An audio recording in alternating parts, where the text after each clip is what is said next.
Well, spring will be here soon, and many people are considering home improvements, which include painting, roof replacement, foundation repairs, home siding, driveway repair, landscape work, and much more. The best and the worst of home improvement contractors are out there, so we all need to be wise in our selections.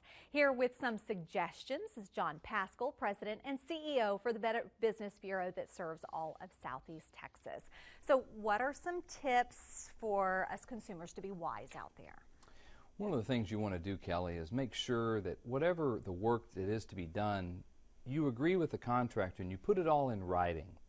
It's very easy as Southeast Texans to trust people and do just a verbal agreement. But it's important to get everything in writing so that you're clear, the contractor's clear, and especially if you make any changes along the way, that those are notated and agreed to in writing. It makes it easier as you go along. So that handshake agreement, that doesn't work anymore? Handshake's still important, but just to make sure that everybody's on the same page, you want to have everything in writing. Also, you want to get 3 estimates. That's a common thing to do. And then be watchful for the lowball bid. If you have 2 estimates that are about the same, but one that may be 30 or 40% lower, that could be a red flag. Why is it so much less? Do you ask the question, or do you just eliminate that person altogether? You want to ask the question because, again, if you get everything in writing, then you should be able to compare apples to apples. How much are you charging? How much for the materials? Then, of course, we want to avoid signing any blank contracts. That's an easy thing to do. A contractor says, I understand, we understand all the depth of the project. Go ahead and sign it, I'll fill in the rest, and then we'll go ahead and get started. Don't do that. We don't want to do that. What about referrals or even references? Are those a good idea to get? They're a very good idea. You want to ask the contractor for references. Call the references. Now be aware that some references are paid references. How do you find that out? Well, you want to go and check.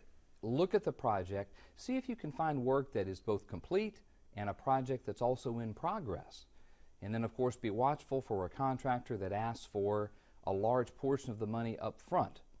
And then also, before you sign off, before you get that completion certificate, if you're not happy, make sure that you don't sign off and pay the last portion of the fee before everything is done and you're happy with it. What is a standard procedure as far as money down? Is there a certain percentage that is standard in this area? Not necessarily standard, but some contractors will look for a pay by completion. When 30% is complete, they get 30% of the money.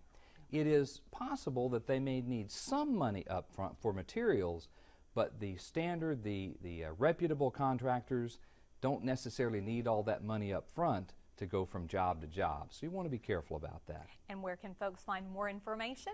BBB.org. Go to the website. We can give consumers a list of accredited businesses, accredited contractors that they know that they can trust. John, as always, we appreciate you taking the time to stop by.